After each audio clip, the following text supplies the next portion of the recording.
Hey guys, it's Nina here. So for today's video, I'm gonna be doing this natural, everyday, simple makeup look and magtatagalog ako.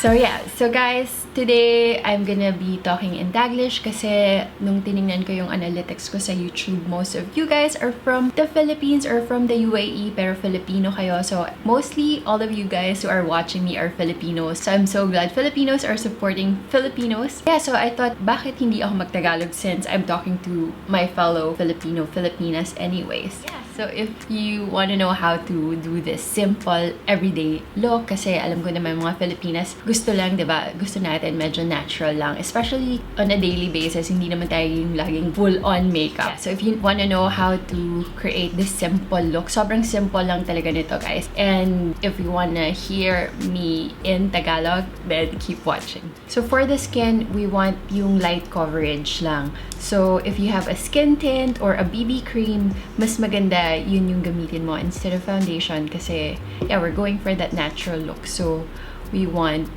not so much of a coverage para sa mukha natin. So ngayon I'm using itong skin tint ng Glossier. So I just got this mga 3 weeks ago and I'm really trying to test it out. So lagi ko siyang ginagamit ngayon. So perfect siya, especially kung natural lang yung gusto mong look. Okay, so ang hirap palang mag-Taglish. Okay, lalagay ko lang daw using my hands. Ganun lang, para natural, diba? Oh, parang wala lang. Pero, nag-even out yung skin tone mo. Ibig sabihin nun, parang pumapantay yung skin mo. Kasi, lahat naman ng mukha ng tao, lahat ng, paano ko ba sasabihin yun? Lahat ng mukha is, hindi siya, may parang pigmentation siya. Like, ito, may white cast dito, dark dito. So, parang yung ginagawa nito is, yun, ini-even niya yung skin mo. Para pare-parehas yung kulay. Kind of. Parang ganun. Okay na yung skin ba? Okay, so ngayon tapos na yung skin tint. So kung meron ka ring moisturizer na tinted moisturizer, okay din yun. So after nun, siguro ayusin muna natin yung brows. Para medyo presentable naman ako. So usually ang ginagamit ko is itong deep brow pomade ng Anastasia Beverly Hills. Medyo nasanay na ako dito sa pomade kaysa sa pencil kasi mas mabilis ako pag ito yung gamit ko. So ang gagawin ko, if you feel ko lang parang pupunuin, I'm just gonna fill the brows. Basta kung ano yung shape ng brows ko, ini-enhance ko lang. And usually yung gusto kong gawin is I'm trying to make it straight. Kasi mas mukhang bata ka kapag straight yung brows mo. Dito ako medyo nagtatagal talaga minsan kasi ito yung kailangan na perfect for me For me, dapat yung brows yung perfect kasi ito yung nag-frame ng face mo. So, this is the part na talagang I'm trying to be perfect kapag dating sa brows. Cut ko muna para maayos ko to. Kasi medyo tatagal pa tayo eh. Okay, yan. Medyo okay na.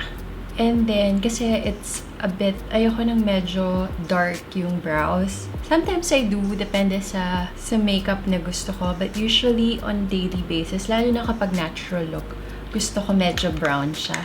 So, I always use this one by Etude House. Kasi, ito talaga yung favorite ko. This is my favorite when it comes to eyebrow gel talaga. I haven't found any eyebrow gel na nagustuhan ko. Ito pa lang talaga. Kahit yung boy brow ng Glossier, which is sobrang hype siya, diba? Pero parang mas gusto ko pa rin to. Kasi medyo dark pa rin yun eh. Pero ito, sobrang perfect niya. I don't know what color this is kasi wala naman color coding yung Etude House sometimes. Ito, natural brown.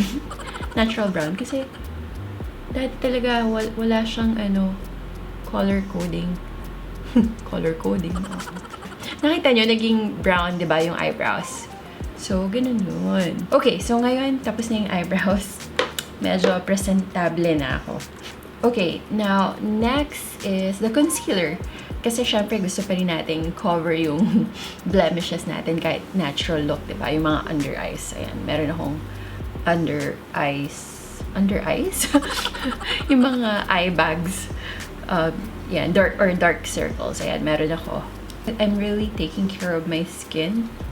Kasi habang tumatanda, yan talaga yung unang sign na matanda ka na is your skin. So, it's the first giveaway of your age. As much as possible, I'm taking care of my skin para maghulaan sila kung ano na yung age ko. Ganyan lang. Nothing, tapos kung anong gusto mong cover. Pimples doon, pimples here. Cover natin yan. You can use your hands or if may brush ka, concealer brush, gamitin mo din. So, sayang naman yung concealer brush, so gamitin na natin to. Spread ko muna, tapos iba-brush ko siya. Ano ko muna siya? Spread. Kasi itong brush na to, ganun, parang there's a spreader. That's what I call it. And then, sa kabilang side, meron siyang, yan, parang brush. So, kung may ganito kang brush, you can use that, or yun nga, you can use your fingers naman. As always, dapat lagi lahat yung mga liquids and creams muna yung ilalagay before you put any powder. Ito, I'm gonna use a cream blush. So this one is from Glossier. Gustong-gusto ko talaga to ngayon. This is my favorite. Next to the Sunny's Face Fluff Matte Blush. Forgot what it's called. Pero ito talaga. And actually, I like Dawn, yung orange.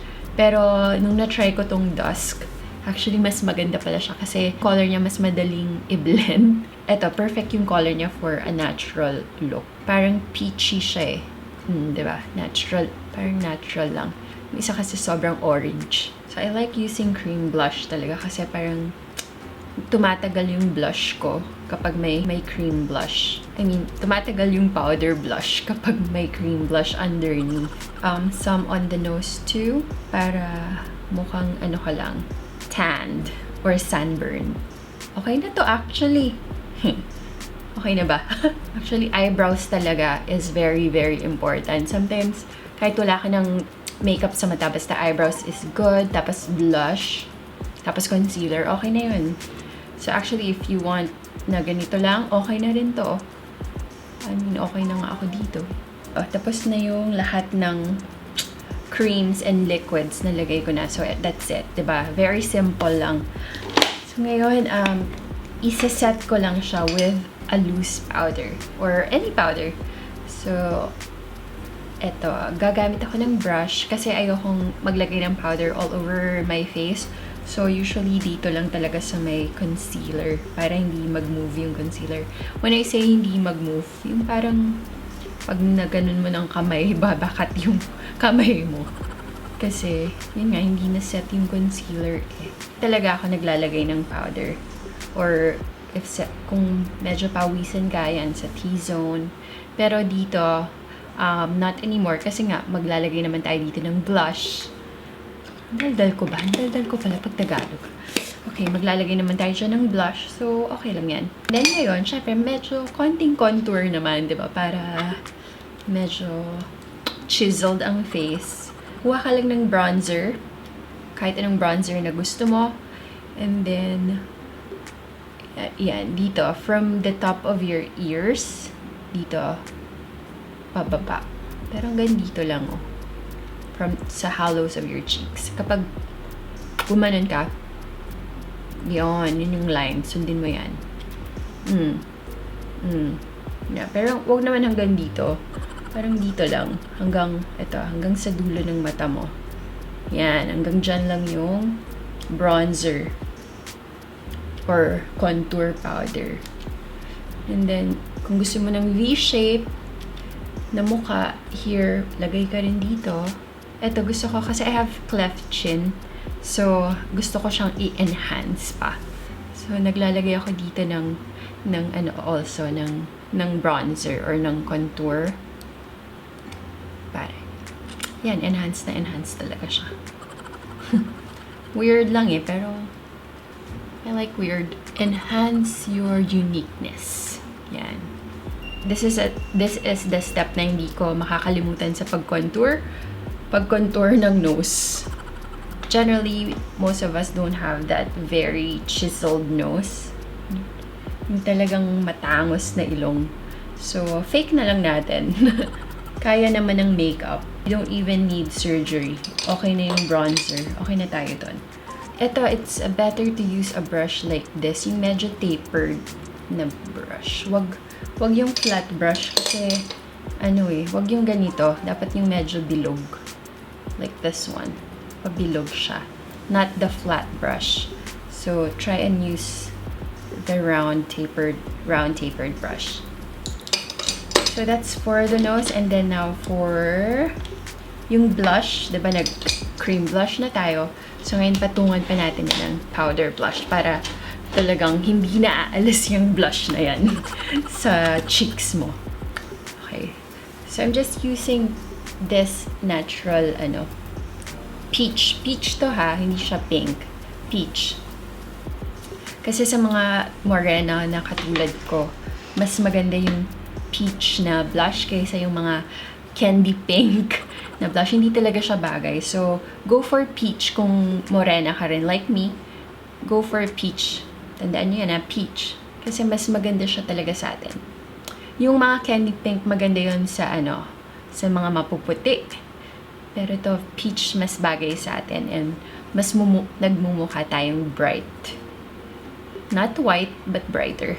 After nung blush, mag-highlight tayo. So, I'm sure meron kayong highlighter kasi it's a must in your makeup arsenal. Favorite na highlighter ko, if I'm gonna be recommending one highlighter, I think ito yun, Becca. I'm not sure if there's one in the Philippines or dito sa Dubai there is yung sa Sephora, just get it. It's a little bit on the expensive side pero it's really worth the money if you're investing in just one and yung save up for it ka talaga. Then this one is a good choice. I used to have the Kpop, yung color Kpop, pero gold pop pala is perfect for a skin tone like mine. So if you also have the same features or the same color as I do, go for gold pop. Mas okay siya. Again, a small tapered brush. Meron dalawa to for me. So isa pang contour, isa pang contour, isa pang highlight. Ito, perfect to. Or yung fan brush, pwede rin yun kung may fan brush kayo. And then here, also on the tip of your nose, para ma-enhance pa yung pag-contour mo nung nose mo kanina. And then I don't put it full. I only put it here on the tip of my nose and here sa may medyo bridge. And then I leave this as it is. So if you're somebody who really doesn't want to put any eye makeup, you can go like this. I think this is fine. I think medyo, this is actually fine already. Presentable ka na nito. But if you want to go a little bit further, we can use one color for the eyes. Kasi yung mga Filipinos, hindi tayo mahilig sa mga bold eye makeup everyday, diba? Usually, lang tayo, stick tayo sa natural. Yan tayo mga Filipina. Gusto natin natural palagi. So just get a palette. I don't know if you have a warm palette. So for us, mga Filipinas, it's mas maganda to get a warm palette kaysa yung yung mga blue or Pero if you're somebody who's artistic, yeah, go for that. Pero if you're just, a beginner or kung mahilig ka sa mga natural makeup, recommend to get a warm palette. So for this natural look, let's just choose one color kasi gusto natin madali lang, para natural lang, diba? So I'm just, again, medyo peach brown, ito. And then, all over my lid lang. All over the lid. So, ganyan lang, diba? So, ayan. Tapos, blend lang natin. Okay, diba? So, one shadow lang to. Ito, again, medyo bilog yung gamitin nyo. Wag yung flat brush kapag you want it all over your lid.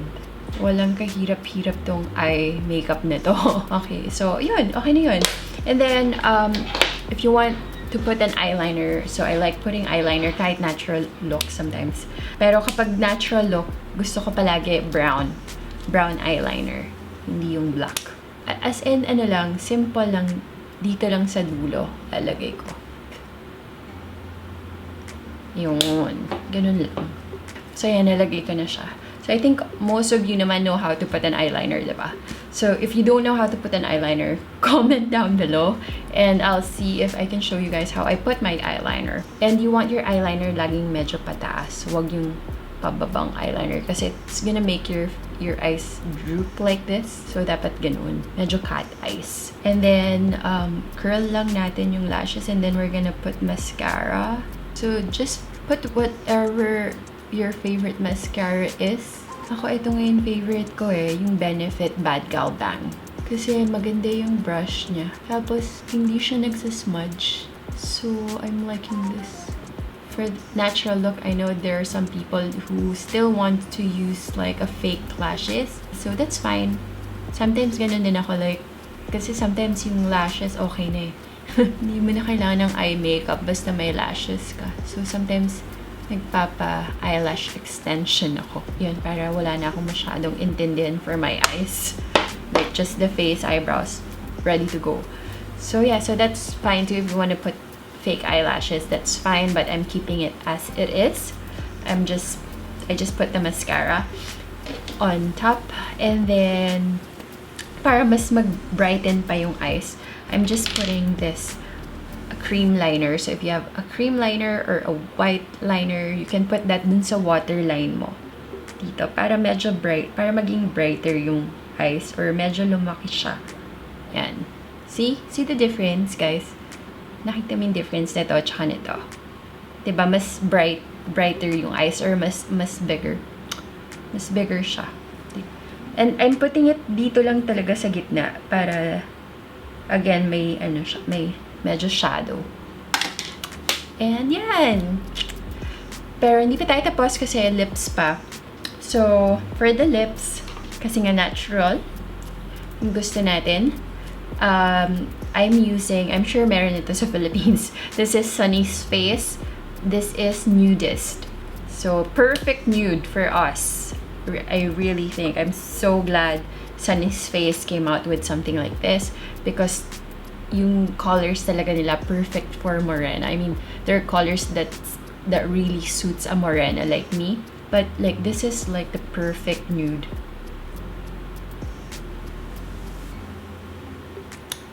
And tada! This is your final look. Very quick, very easy, diba? This can be your everyday makeup look. Or pwede ka rin pumunta sa office na ganito lang if you're gonna go to the office. So, alright, thank you guys for watching. So, let me know kung na-enjoy nyo yung pagta-Taglish ko. So, kasi hindi ko talaga kaya yung full Tagalog. Kasi yung ibang makeup, I don't know yung Tagalog nun. Like, mascara. What's a Tagalog for mascara? Or bronzer? Anong Tagalog ng bronzer, diba? So, yeah. So, ganun lang. Taglish. Okay na yun. So, let me know guys kung okay ba yung pagta-Taglish and if I should keep doing the makeup tutorials ng Taglish. I really would like to know. So, if you enjoy this video, don't forget to like. And thank you so much for supporting me. I'm trying to be consistent in my upload. So, I upload every Monday and Thursday. And then I go live on IG. You can catch me on IG live every Friday. So yeah, so thank you again for watching. Like, subscribe, and I'll see you on my next video. Bye for now. Keep smiling.